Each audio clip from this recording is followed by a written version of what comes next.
On the 7th and last day of retreat, we will read from teachers and poets, past and present, not necessarily to present these authors, because particularly in the selections from teachings, words, paragraphs, pages have been left out. This presentation is to illuminate in fresh words what we've been talking about.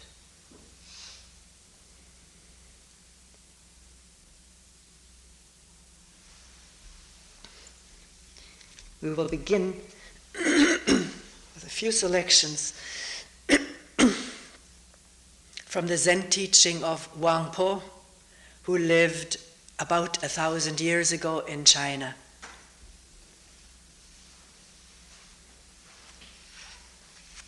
Translation by John Blofeld. Transcriptions were by his disciple, scholar, governor of the province.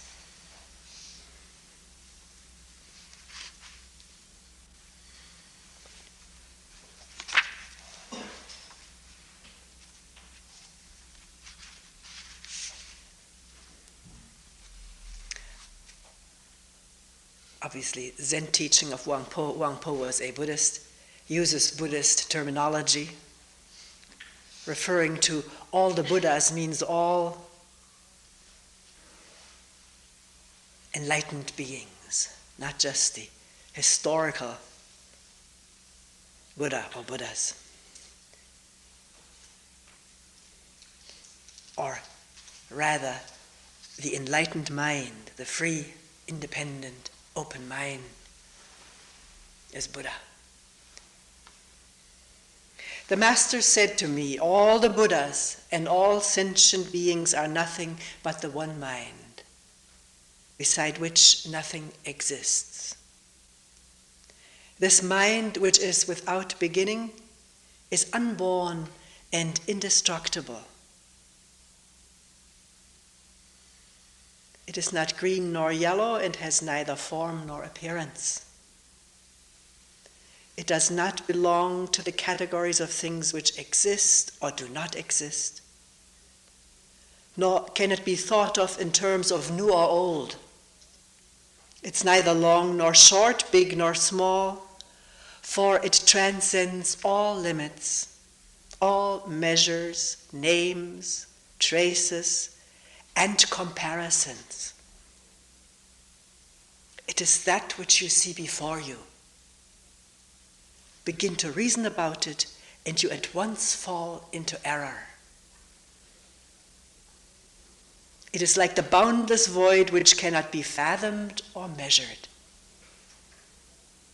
One mind alone is the Buddha, and there is no distinction between the Buddhas and sentient beings, but that sentient beings are attached to forms and so seek externally for Buddhahood.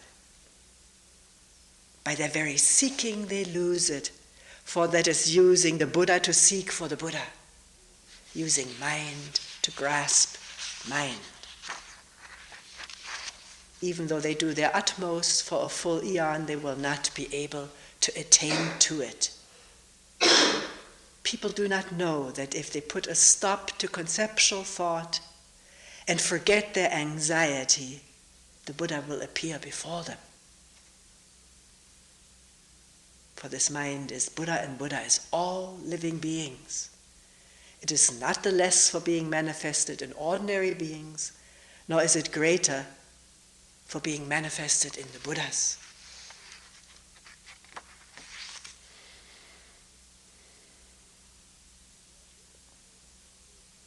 Our original nature is in highest truth devoid of any atom of objectivity.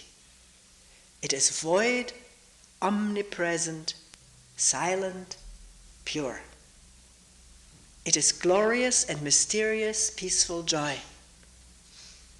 And that is all. Enter deeply into it by awakening to it yourself. That which is before you is it, in all its fullness, utterly complete. There is naught beside it. Even if you go through all the stages of a bodhisattva's progress toward Buddhahood, one by one, when at last in a single flash you attain to realization, you will only be realizing that which has been with you all the time. And by all the foregoing stages, you will have added nothing to it at all. You will come to look upon those eons of work and achievement as no better than unreal actions performed in a dream.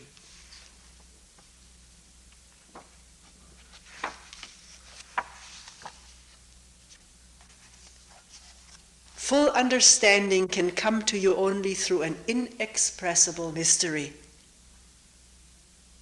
The approach to it is called the gateway of stillness beyond all activity.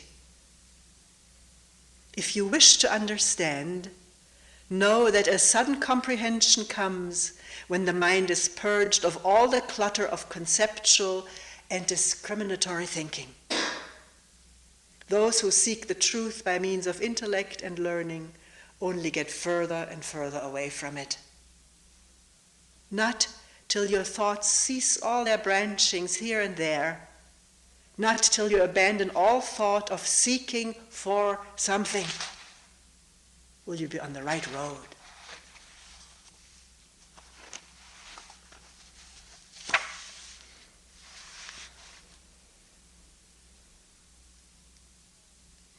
When a sudden flash of thought occurs in your mind, and you recognize it for a dream or an illusion, then you can enter into the state reached by the Buddhas of the past. Not that the Buddhas of the past really exist, or that the Buddhas of the future have not yet come into existence. Above all, have no longing to become a future Buddha.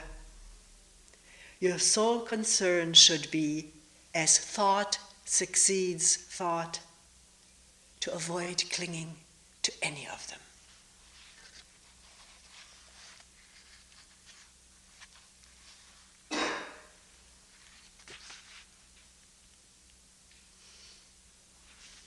Questioner: but how can we prevent ourselves from falling into the error of making distinctions between this and that, or judging this or that? Huangpo: by realizing that though you eat the whole day through, no single grain has passed your lips, and that a day's journey has not taken you a single step forward. Also, by uniformly abstaining from such notions as self and other. Do not permit the events of your daily lives to bind you, but never withdraw yourselves from them. Avoid the error of thinking in terms of past, present, or future. The past has gone, the present is a fleeting moment, and the future has yet to come. When you practice meditation, sit in the proper position, stay perfectly tranquil, and do not permit the least movement of your minds to disturb you. This alone is what is called liberation. Be diligent, be diligent.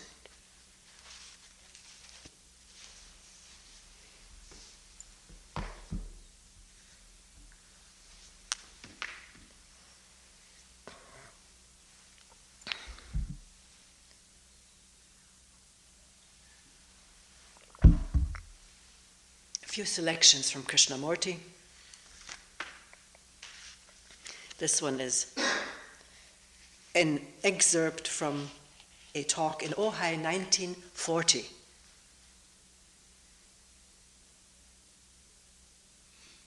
I personally feel that the world is myself, and that what I do creates either peace or sorrow in the world that is myself.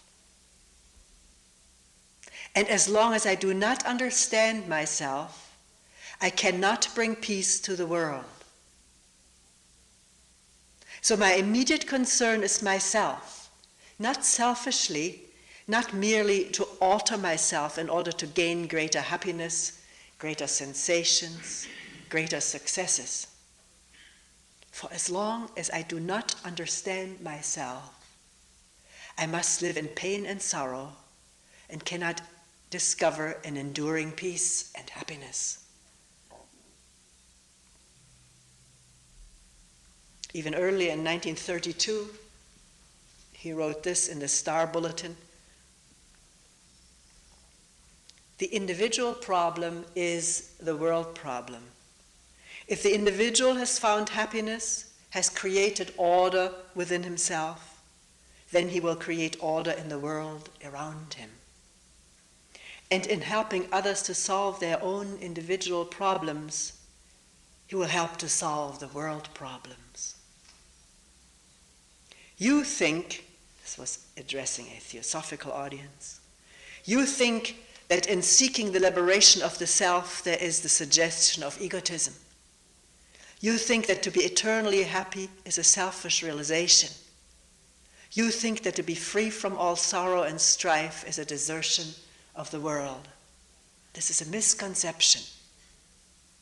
Liberation is the very antithesis of the sense of ego, of I-ness.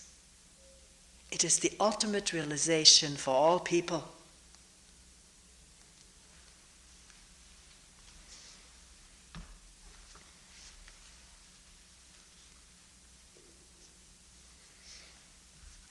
The Meditative Mind, a selection of passages for the study that's issued by the Krishnamurti Foundation, America.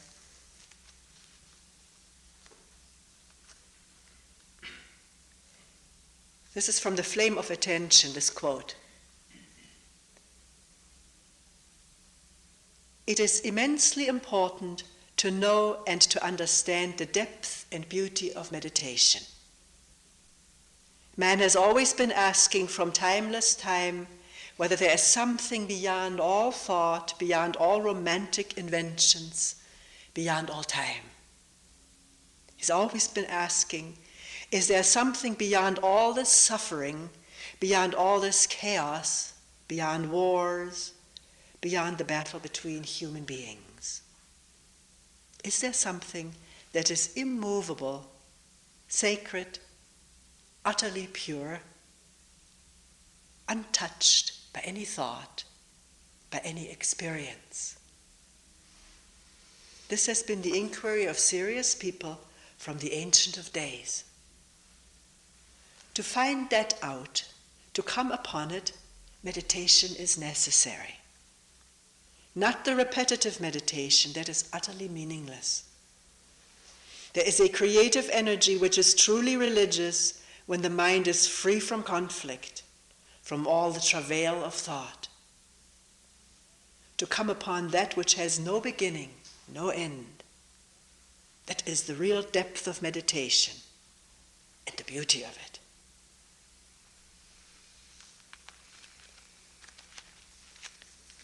And here's a selection from beginnings of learning from a talk with children at Brockwood School in England.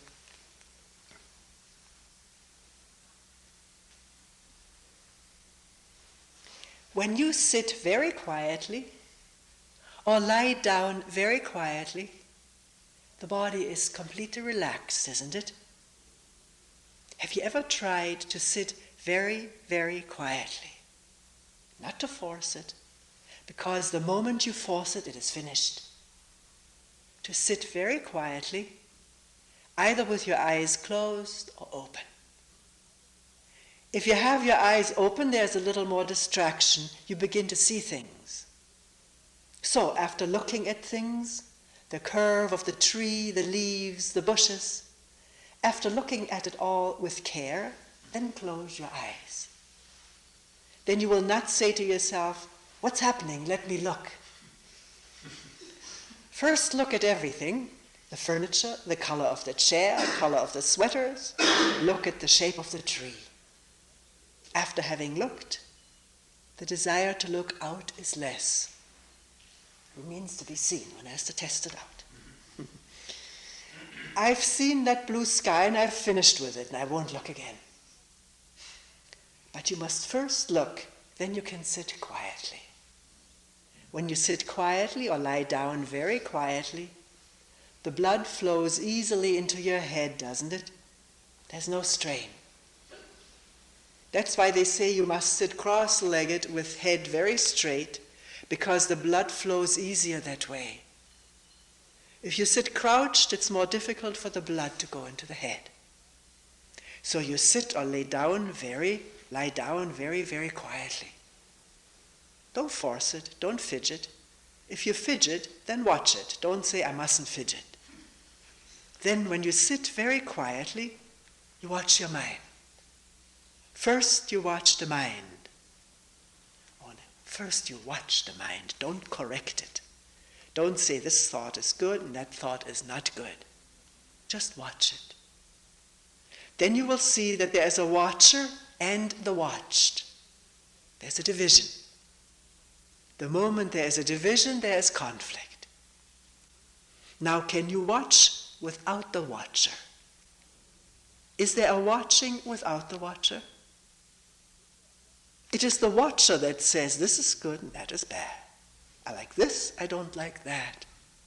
Or I wish she hadn't said this or that. I wish I had more food. To watch without the watcher, try it sometime. That's part of meditation. Just begin with that. It's good enough. And you will see, if you have done it, what an extraordinary thing takes place. Your body becomes very, very intelligent. Now the body is not intelligent because you have spoiled it. You understand what I mean? We have destroyed the natural intelligence of the body itself. Then you will find that the body says, go to bed at the right time.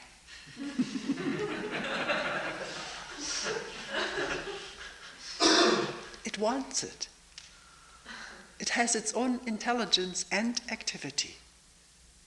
And also, if it wants to be lazy, let it be lazy.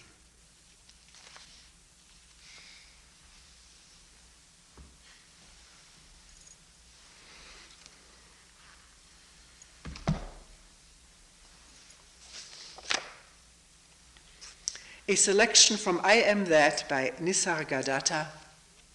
His appellation is Maharaj, an Indian teacher of the Hindu Advaita tradition who died in his early 80s, in the early 80s.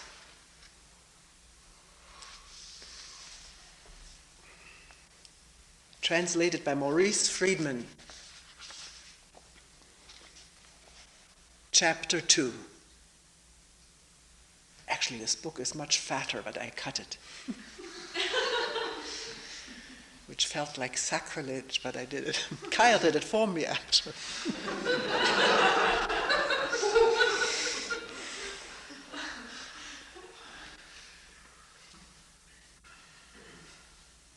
Easier for traveling. Questioner. Maharaj, you're sitting in front of me, and I'm here at your feet. What is the basic difference between us? Nisargadatta, there is no basic difference.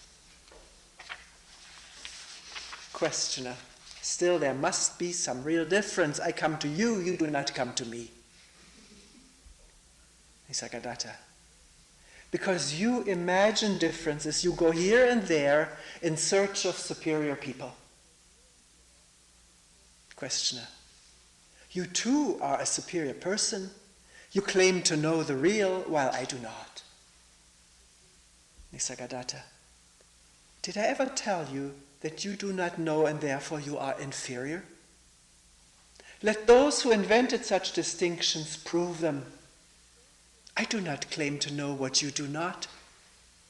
In fact, I know much less than you do. Questioner, your words are wise, your behavior noble, your grace all-powerful. Nisargadatta, I know nothing about it all and see no difference between you and me. My life is a succession of events just like yours. Only I am detached and see the passing show as a passing show, while you stick to things and move along with them. Questioner, what made you so dispassionate? Nisargadatta, nothing in particular. It so happened that I trusted my guru. He told me I'm nothing but myself, and I believed him. In the Hindu and Advaita tradition, the word self points to wholeness, completeness, the absolute, which Wang Po calls the one mind, is called the self.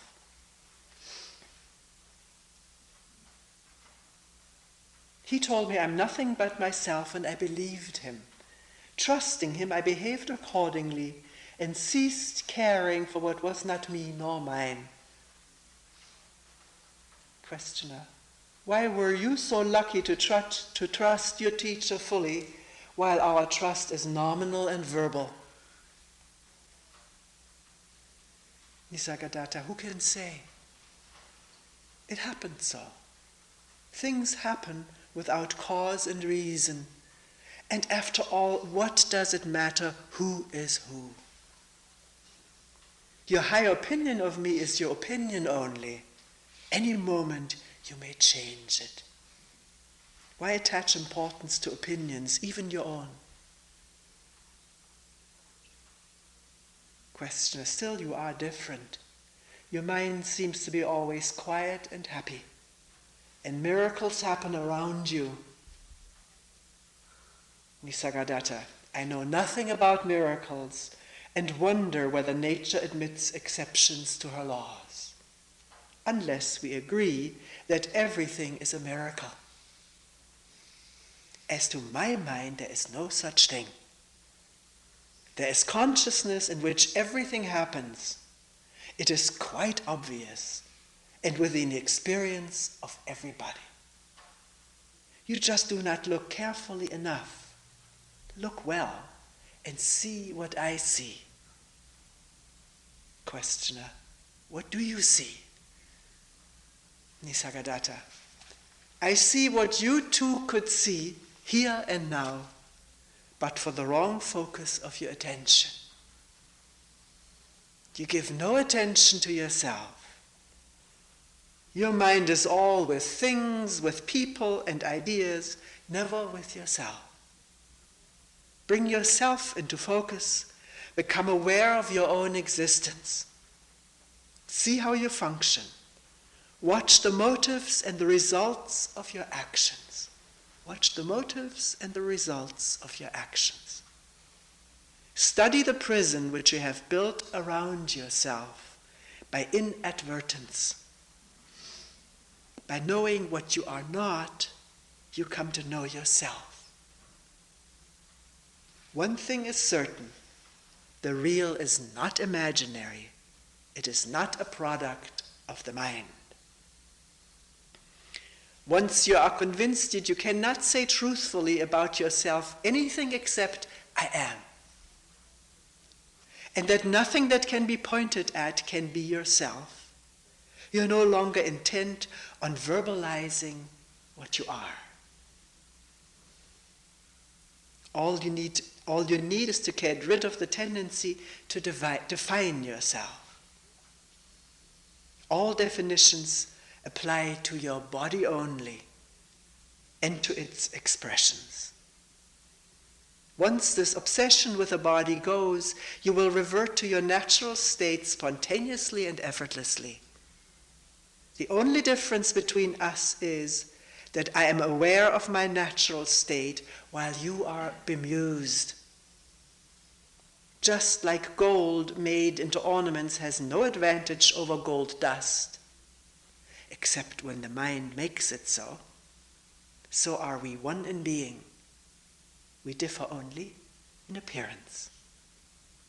We discover it by being earnest, by searching, inquiring, questioning daily and hourly, giving one's life to this discovery.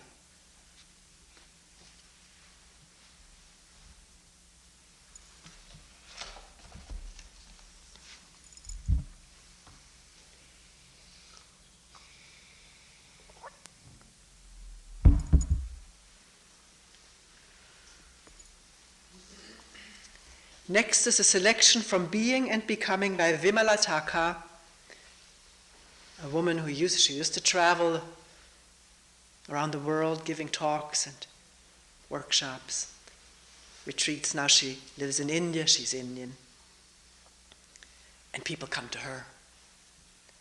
These are all transcriptions of talks. This selection in Dalhousie in India in 1989. She's still alive.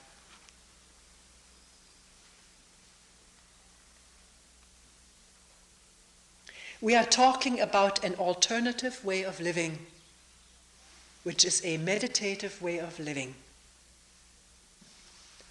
Acquire knowledge, let it flow through you, let it be utilized in its relevant field, without thought creating the knower. Me, the knower. If we look at the roots of all human misery, we will find that misery is built upon our stupidity. A better translation would be stupefaction. Stupefied. We do not know how to relate to the social structures and use them without identification, without creating a sense of authority out of them. Structures are not sacred. It is only life that is sacred. Patterns have no sacredness, whether you create them in the name of religion, spirituality, or politics. It is the pattern-free, structure-free, virgin dynamism of life that is sacred, that is divine. Wherever you have touched it with thought, you have manipulated it, you have structured it. It has a utility, but not sanctity. It has a utility, but no authority. Knowledge itself has no power to bind you. It is the creation of the knower that is the obstacle. You have a beautiful, sensitive body, and the sensitivity gets into touch with its respective objects outside, and they bring sensations. Sensations are converted to electric impulses, and the brain interprets them. It's a marvelous process of what we call experiencing. Contact with the outside world through the senses, which are very delicate, very tender.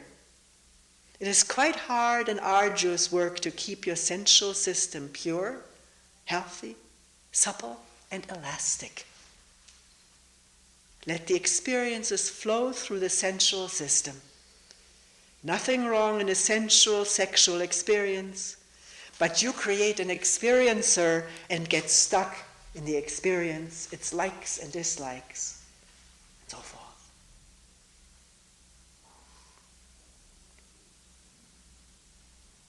If the sensual contact with objects is allowed to flow through you without creating an experiencer, then the limited human-made world cannot corrupt you.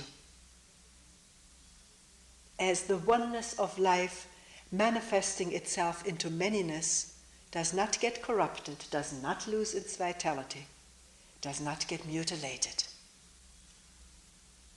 In the same way you acquire knowledge and you appear as an individual playing the role of a father, a brother, a son, you are one appearing as many.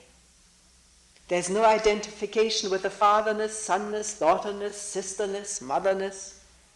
You don't tie so many knots inside, but play the role sanely, completely with the magnificence of an inner equipoise.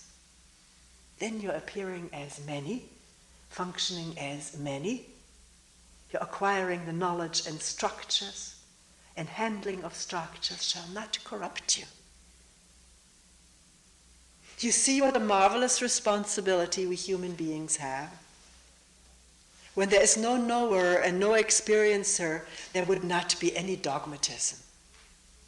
You don't become dogmatic, insistent, assertive, aggressive. Identification is the source of aggression. Verbal aggression is the beginning of physical violence. The word meditation has been identified with psychophysical exercises, concentrations, methods, techniques, Kundalini Shakti paths. The word has been abused and misused. No authority and no effort. Freedom from authority and the freedom from the struggle of efforts. Once you know that these human-made enclosures are only to be lived in, then the sense of comparing yourself with others, like he has a palace and I only have a hut, he has millions, I only have thousands or hundreds. These are rupees. Then the sense of comparing yourself with others disappears. Your economic life becomes simple. No vanity, no pride about your scholarship, your erudition, and so forth. And your social life becomes simple. You do not move around with a begging bowl for sympathy, acceptance, prestige, acknowledgement. Can you see with me that effortlessness is the content of silence? Silence is not only sitting still, it is a way of living. Meditation has no repetition at all. It is moment to moment. In the moment of relating, you are living. In the moment of aloneness, you're dying. It is living and dying, like inhaling and exhaling. To be alone is to die to the sense of being somebody, being something. Is not that the content of death and dying? To be alone is to die to the sense of being somebody. Sinner, saint, holy, knowledgeable, respected, rich, poor. To be alone is to die to being something according to the definitions of society, according to the value structure of religions. Physically isolating yourself may not lead you to the aloneness. It may not. That's what we are afraid of, dying to the sense of being somebody. Dying to all the images you have built up about yourself is being alone. The way of tackling the theme may be unusual, unheard of to many. It is a non-conventional way, a non-traditional approach. But I'm really grateful that life brings you and me together.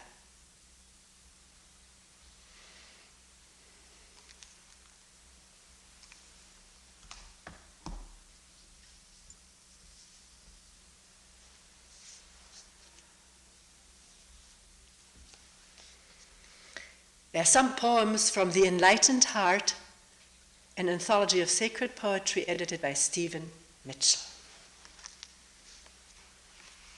Somebody left this book for me last retreat. You'll hear some new poems.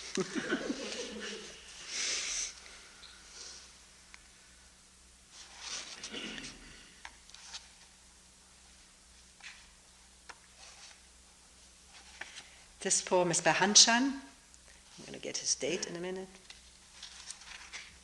627 to 649. Didn't live long. 22 years. Lived as a hermit in the mountains. My home was at Cold Mountain from the start, rambling among the hills far from trouble. Gone, and a million things leave no trace loosed, and it flows through the galaxies, a fountain of light, into the very mind. Not a thing, and yet appears before me. Now I know the pearl of the Buddha nature, know its use. A boundless, perfect sphere.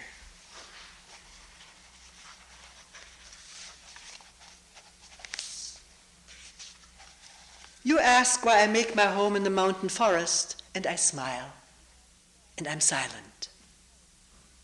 And even my soul remains quiet. It lives in the other world, which no one owns. The peach tree blossom, the water flows.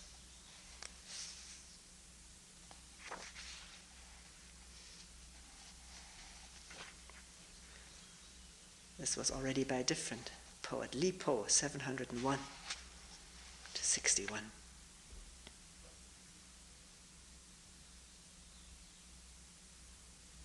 Also by Li Po.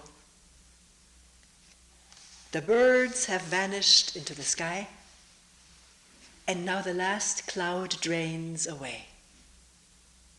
We sit together, the mountain and me, until only the mountain remains.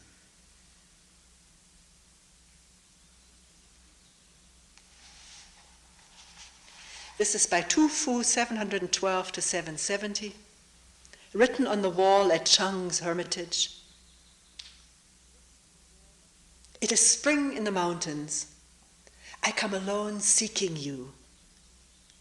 The sound of chopping wood echoes between the silent peaks. The streams are still icy. There's snow on the trail.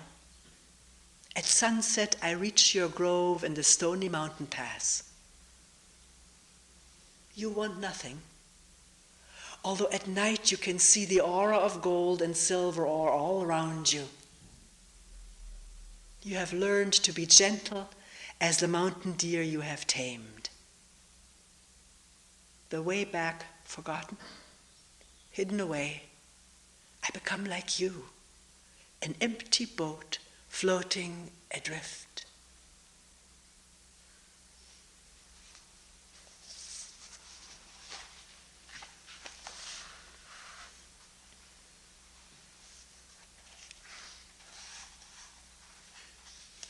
This is by the Layman Pang, 1740 to 808.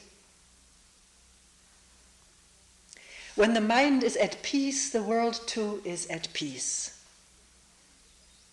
Nothing real, nothing absent. Not holding on to reality, not getting stuck in the void. You're neither holy nor wise, just an ordinary fellow who has completed his work. And another one of his poems. My daily affairs are quite ordinary, but I'm in total harmony with them. I don't hold on to anything, don't reject anything. Nowhere an obstacle or conflict. Who cares about wealth and honor? Even the poorest thing shines. My miraculous power in spiritual activity, drawing water and carrying wood.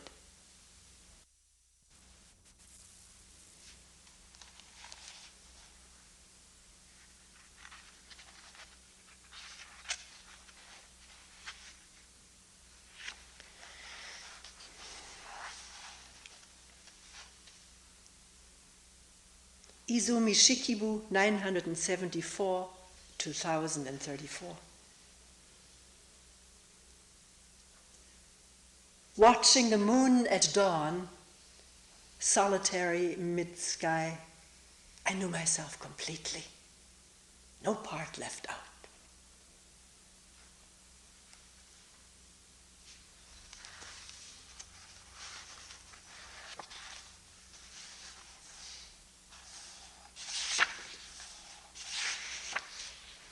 Rumi, 1207 to 1273.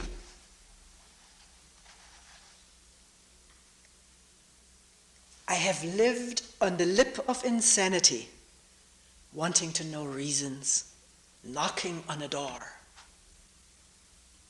It opens. I've been knocking from the inside.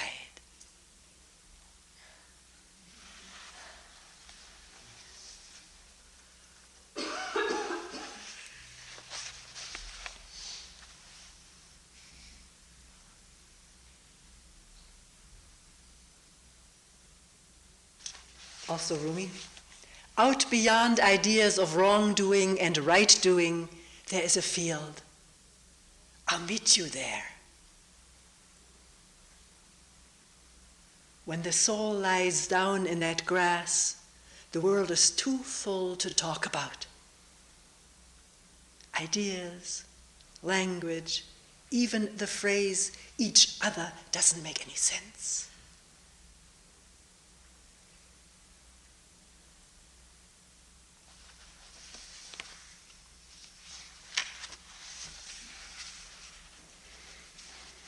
Another Rumi.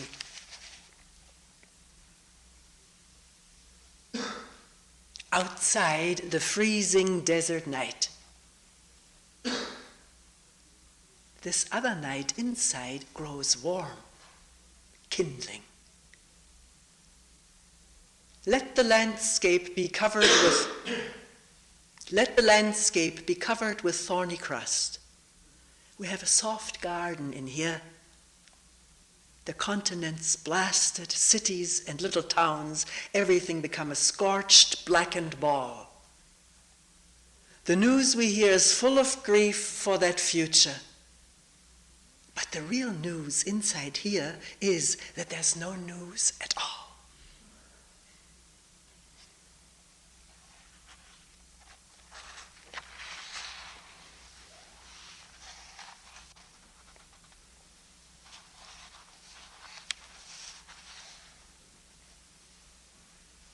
Won't read a whole lot of poems by Ryokan as we usually do, just 3 from here.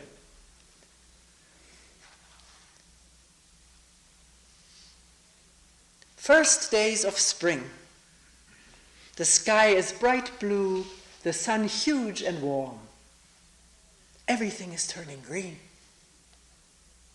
Carrying my monk's bowl, I walk to the village to beg for my daily meal. The children spot me at the temple gate and happily crowd around, dragging at my arms till I stop. I put my bowl on a white rock, hang my bag on a branch. First we braid grasses and play tug of war. Then we take turns singing and keeping the kickball in the air. I kick the ball and they sing, they kick and I sing. Time is forgotten, the hours fly. People passing by point at me and laugh. Why are you acting like such a fool? I nod my head and don't answer. I could say something, but why? Do you want to know what's in my heart? From the beginning of time, just this, just this.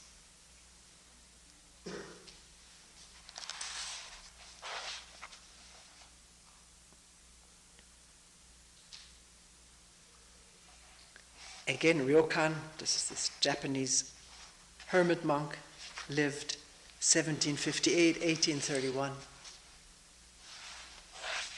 In all 10 directions of the universe, there is only one truth. When we see clearly, the great teachings are the same. What can ever be lost? What can be attained? If we attain something, it was there from the beginning of time. If we lose something, it is hiding somewhere near us. Look, this ball in my pocket, can you see how priceless it is?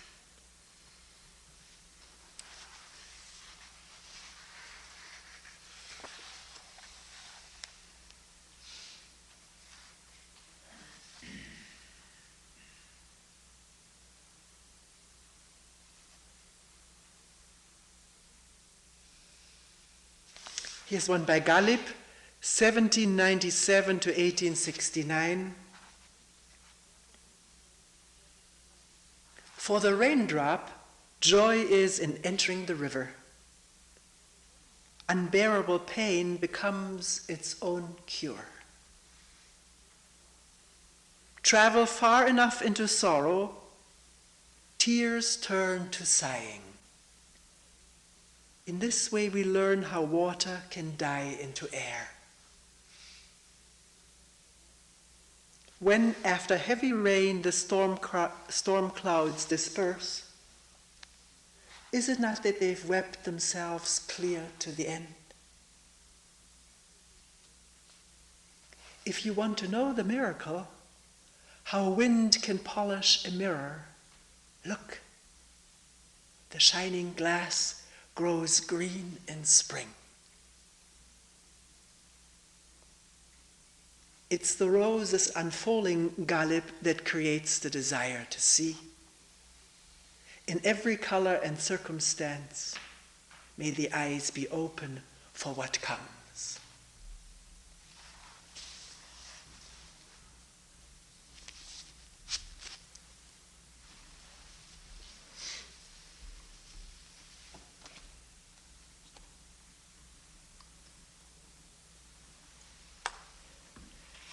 A few poems by Mary Oliver, contemporary American poet. This one is from White Pine and called Work.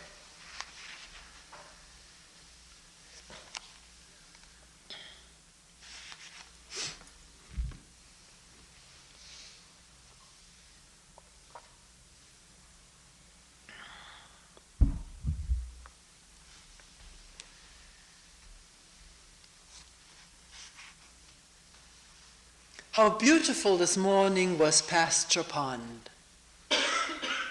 It had lain in the dark all night, catching the rain on its broad back. All day I work with the linen of words and the pins of punctuation. All day I hang out over a desk, grinding my teeth, staring. Then I sleep. Then I come out of the house, even before the sun is up, and walk back through the pine woods to Pasture Pond.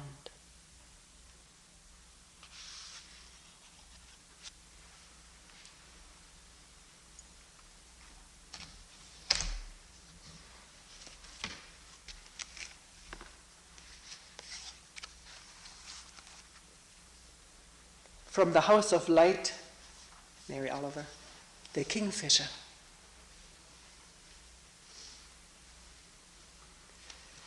The kingfisher rises out of the black wave like a blue flower. In his beak he carries a silver leaf. I think this is the prettiest world, so long as you don't mind a little dying. How could there be a day in your whole life that doesn't have its splash of happiness? There are more fish than there are leaves on 1,000 trees. And anyway, the kingfisher wasn't born to think about it or anything else. When the wave snaps shut over his blue head, the water remains water. Hunger is the only story he has ever heard in his life that he could believe. I don't say he's right. Neither do I say he is wrong. Religiously, he swallows the silver leaf with its broken red river. And with a rough and easy cry I couldn't rouse out of my thoughtful body if my life depended on it, he swings back over the bright sea to do the same thing. To do it as I long to do something, anything, perfectly.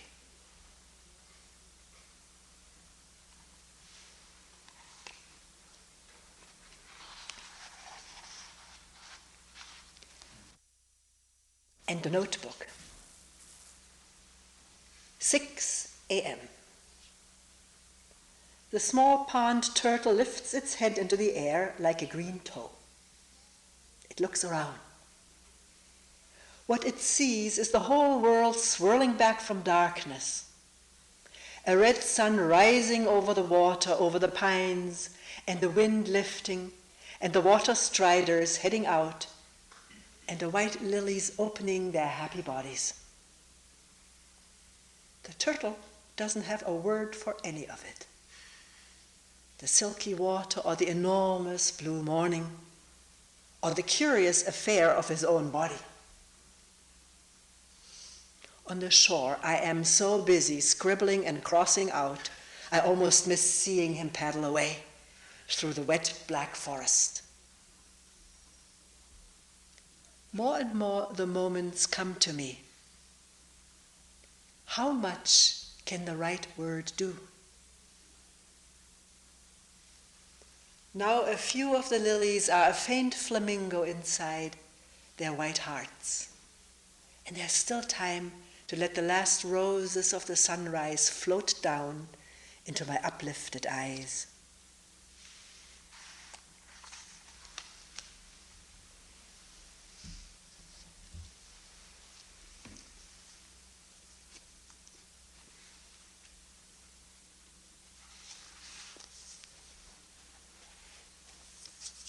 It's gotten late, so we'll just have one more, called The Sun.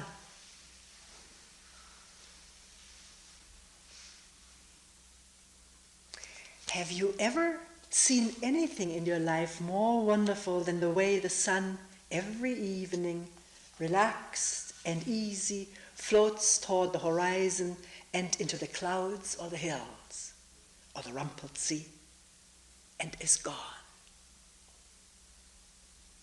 And how it slides again out of the blackness every morning on the other side of the world, like a red flower streaming upward on its heavenly oils, say on a morning in early summer, at its perfect imperial distance. And have you ever felt for anything such wild love? Do you think there is anywhere in any language a word billowing enough for the pleasure that fills you as the sun reaches out, as it warms you, as you stand there empty-handed? Or have you too turned from this world? Or have you too gone crazy for power, for things?